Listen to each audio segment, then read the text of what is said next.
रख हौसला मंजर वो भी आएगा, प्यासे के पास चलकर समुद्र खुद आएगा।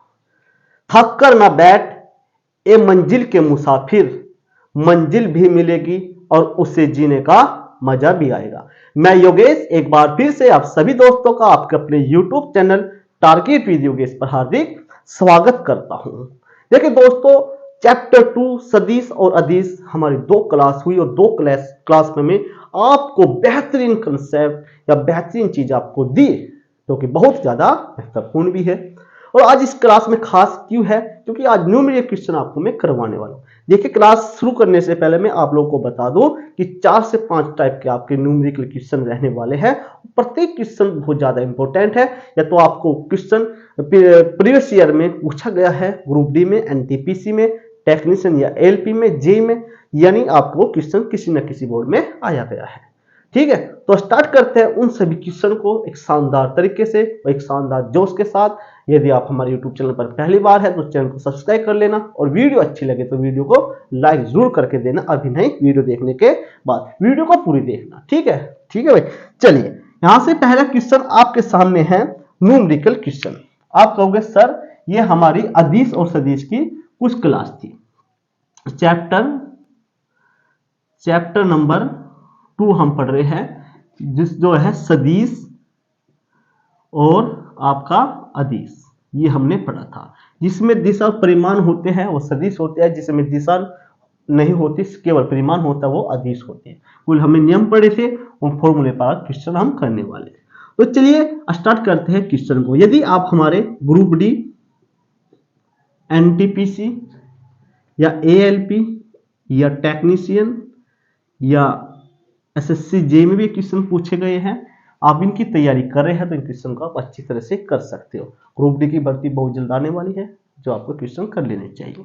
तो चलिए पहले क्वेश्चन करते हैं स्टार्ट। यानी आज हमारी क्लास होगी बहुत बेहतरीन, चैप्टर नंबर 2 की। ये हमारी कौन सी क्लास है? आप कहोगे सर ये क्लास 3 है। और इस क्लास में क्या है? आज न्यूमेरिकल क्वेश्चन है। कौन से क्वेश्चन? न्यूमेरिकल क्वेश्चन है। चलिए न्यूमेरिकल क्वेश्चन में हम खास क्या करते हैं, चलिए पहले क्वेश्चन आपके सामने स्क्रीन पर देखिए। आप लोग का आपको करना क्या है दोस्तों, आपको स्क्रीन पर देखना है। चलिए आपके सामने सबसे पहले क्वेश्चन है आरआरबी ग्रुप डी 2018 में क्वेश्चन पूछा गया है, दिया है कि ए सदिश प्लस बी सदिश बराबर आर है। ठीक है, ए सदिश प्लस बी सदिश प्लस बराबर आर सदिश है, तथा ए बराबर बी और बी बराबर आर है। तो ए एवं बी के बीच एंगल कितना बनेगा, यानी कोण कितना होगा, ये आपका आरआरबी में क्वेश्चन पूछा गया है। तो चलिए सबसे पहला क्वेश्चन है आपका, ए प्लस बी दिया हुआ क्या है? दिया हुआ है कि ए सदिश प्लस बी सदिश बराबर क्या है? ये आपके पास आर सदिश है। ठीक है, और उसके बाद तथा ए और बी बराबर क्या है? आर है। तो ए और बी के बीच में हमें क्या निकालना है? कोण निकालना है, थीटा की वैल्यू निकालना। ऑप्शन आपके सामने है, 0, पाई/3, 2 पाई/3 या पाई। तो चलिए हमें आपसे एक फॉर्मूला बताया था कि ए, कौन सा फॉर्मूला बताया था? आपसे बताया था कि ए प्लस बी जो सदिश होती है बराबर ए सदिश और बी सदिश बराबर, आपसे बताया था कि आर बराबर, ये बताया था फॉर्मूला है ना, A square B square B square plus 2ab cos theta. क्या क्वेश्चन आपसे बताया था? बिल्कुल क्वेश्चन बताया था। तो यहां आप देख रहे हैं कि जो आर है, तो आर तो है ही है, बराबर ए के स्थान पर आप क्या रख सकते हो? आर। बी के स्थान पर भी आप क्या पुट कर सकते हो? आर ही पुट करोगे। तो यहां पर करेंगे तो आर स्क्वायर, बी के स्थान पर करेंगे तो R square plus 2ab cos theta, यानी आर इंटू आर, यह आपका क्या हो जाएगा? आर स्क्वायर, और ये हो जाता है कोस थीटा। उस थीटा की वैल्यू हमें फाइंड करनी है। आपको करना क्या है? दोनों ओर का स्क्वायर करना है, दोनों ओर का वर्ग करने पर बोथ स्क्वायर। ठीक, तो जैसे आप वर्क करोगे तो यहां पर भी वर्क हो जाएगा और यहां पर भी इसका स्क्वायर हो जाएगा। ये हो जाएगा R square R square R square, इससे वर्ग से वर्गमूल कट जाएगा, यानी अंडरूट से रूट कट जाएगा। तो आर स्क्वायर यहां कितना हो जाएगा 2r² कोस थीटा। चलिए, तो आर स्क्वायर यहां जब आप इसे इधर लेकर आते हैं तो क्या हो जाता है बताइए आप। यानी आर स्क्वायर आप यहां से कॉमन क्या ले सकते हो, आप कॉमन ले सकते हो सर यहां से आर स्क्वायर।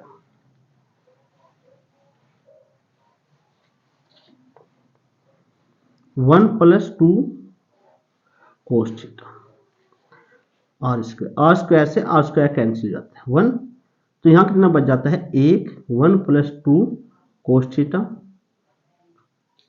या कितना हो जाता है आपके सामने हो जाता है 1 + 2 कोस थीटा। तो यहां पर देखते हैं कि आर स्क्वायर और आर स्क्वायर कितना आता है 2r² plus 2r² cos theta हो जाते हैं। तो यहां आप देखते हैं कि आर स्क्वायर यानी आप इस साइड को इस साइड लेकर आ जाते हैं, तो r² माइनस 2r² बराबर 2r² कोस थीटा। आर स्क्वायर में से 2r², ये बजाता है माइनस के r², 2r² कोस थीटा। तो यहाँ r² से r² कैंसिल कर देते हैं, यानी कोस थीटा बराबर -1/2। ये आपके सामने आ जाता है कोस थीटा बराबर 1/2 -1/2। अब -1/2 कितने का मान होता है आप ये बताइए मुझे। तो क्या कोस थीटा बराबर कोस 2π/3 की वैल्यू नहीं होती है? बिल्कुल होती है, ये आपको याद रखना होगा। यानी 2π/3 का मतलब हो जाता है कि 2 गुना पाई की वैल्यू आप 180 रख के देखिए, 3 3 चंग 18 और 2 6 12। यानी आपको डायरेक्टली याद रखना है, आपको डायरेक्टली याद रखना है कि कोस 120 का मान -1 याद होता है। क्या करना है आपको, ये याद करना है, याद करना है कि कोस 120 की वैल्यू -1 आ जाती है। तो आपके जो है ऑप्शन 0π/3 2π/3 निश्चित क्वेश्चन आपका बिल्कुल राइट आंसर है। चलिए, उसके बाद नेक्स्ट क्वेश्चन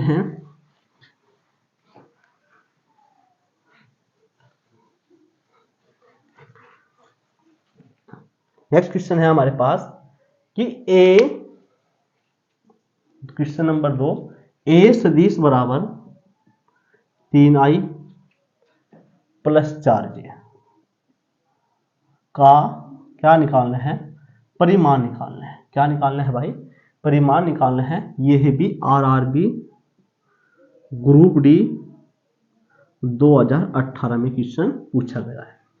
तो परिमाण बताया था कि जब भी इसका परिमाण आपको निकालना है तो आपको अंडररूट करना है, जो i का गुणा में है उसका आपको स्क्वायर कर देना है, प्लस जो j की गुणा में है उसका भी आपको स्क्वायर कर देना है। तो 3 × 9 और 4 × 16 जोड़ेंगे तो आप देखेंगे 25 आएगा, और 25 का वर्गमूल 5 इकाई आ जाते हैं, यूनिट आ जाते हैं।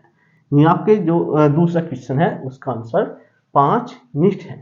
चलिए, क्वेश्चन नंबर 3, यहाँ RRB ग्रुप डी 2018 में क्वेश्चन पूछा गया है। क्वेश्चन नंबर 3 क्या है ये आप समझेंगे। क्वेश्चन नंबर 3 क्या है, 12 न्यूटन, सॉरी, यदि B बराबर ये है 4i + 4i + 6j + 2k, तो B का परिमाण क्या होगा। तो B का परिमाण पूछा है, तो यहां आप करना होगा, यानी i का गुणांक 4 का वर्ग 16, जे गुणांक 6, 6 का वर्ग 36 और के का गुणांक 2, 2 का वर्ग 4। 36 में जब आप 4 जोड़ते 40, 40 50 यानी ये 56 आ जाते हैं। तो आपका कितना यूनिट आ जाता है? 56। चलिए बहुत बढ़िया। उसके बाद नेक्स्ट क्वेश्चन है 4 में है 12 न्यूटन तथा 8 न्यूटन परिमाण के दो बल एक वस्तु पर कार्यरत है। ठीक है, तो वस्तु पर लगने वाले परिणामी बल का अधिकतम मान क्या होगा? यहां ये क्वेश्चन पूछा है अधिकतम मान क्या होगा। बिल्कुल, तो यहां से समझेंगे कि 12 न्यूटन और 8 न्यूटन परिणाम के दो बल एक वस्तु पर कार्य करते हैं, वस्तु पर लगने वाले बल का अधिकतम मान क्या होगा, यह आपसे क्वेश्चन पूछा गया है। तो आपको देखिए क्या करना है, आपको सबसे पहले क्वेश्चन को ध्यान से पढ़ना है। क्वेश्चन में कहा गया है, चौथा क्वेश्चन है कि एक बल दो बल हमारे पास है। एक बल कितना लगा हुआ है? 12 न्यूटन। दूसरा बल कितना लगा हुआ है बताइए आप? दूसरा बल लगा हुआ है 8 न्यूटन। चलिए बहुत अच्छी बात है। तो उसके बाद का परिणाम दो बल एक वस्तु पर कार्य, वस्तु पर लगने वाले बल परिणामी बल का अधिकतम मान क्या होगा? अधिकतम बल अधिकतम मान का मान पूछा है। तो आपके सामने अगर मैं मैक्सिमम की बात करता हूं तो हम क्या करते हैं, इन दोनों को पता ही था कि ए सदिश और बी सदिश हो जाते हैं। बाई चांस यदि आपसे पूछता तो आपको मिनिमम के लिए माइनस करना होता है, लेकिन यहां पर मैक्सिमम पूछा है, अधिकतम पूछा है। तो यहां F1 यानी 12 और आप 8, यानी इसका मतलब हो जाता है 20 न्यूटन आपका ये अधिकतम परिमाण आ जाते हैं। चलिए समझ में आई बात? चलिए बहुत बढ़िया। यह क्वेश्चन आपके पूछा गया था RRB, ALP और टेक्नीशियन 2018 में क्वेश्चन आपसे पूछा गया था। चलिए क्वेश्चन नंबर आते हैं 5 की ओर, और 5वें क्वेश्चन पूछा गया है ए सदिश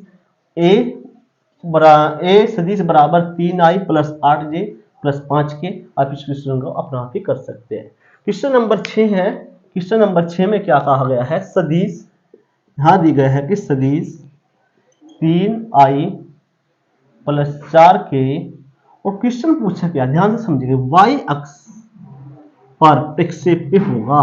अरे वाह, प्रक्षेप्य होगा। क्वेश्चन RRB JEE 2015 में पूछा गया है।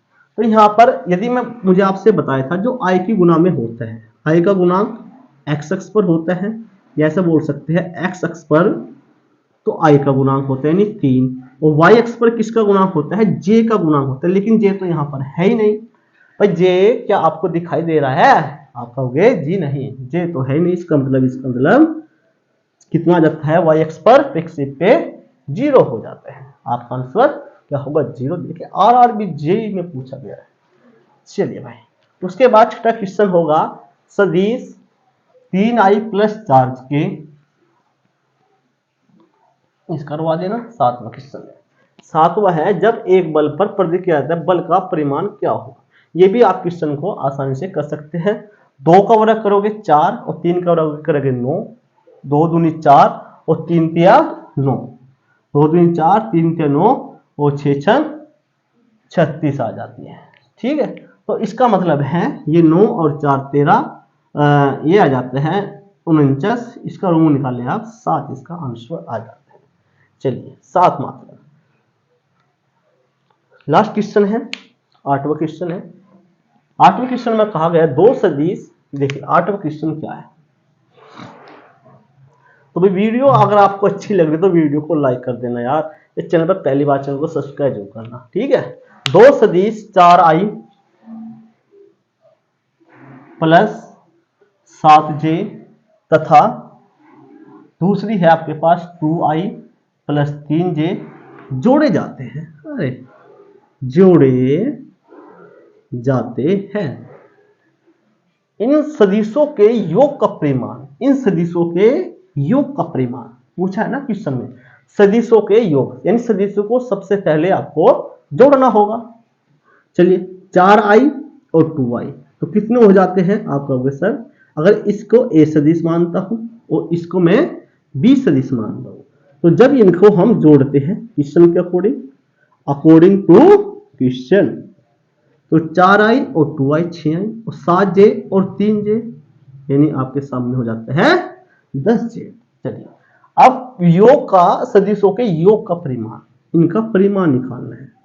तो परिमाण निकालने के लिए आपको करना होगा √6 का वर्ग और j का गुणांक 10 का वर्ग, 6 का वर्ग 36 और 10 का वर्ग 100 हो जाता है, यानी 136 मात्रक, या आप यूनिट कह सकते हो, राइट आंसर आ जाते हैं। तो आपके सामने क्वेश्चन हमें करवाए, तो यहां तक के क्वेश्चन करवाए और आपके 3 और 4 दो टाइप के क्वेश्चन हो रह चुके हैं।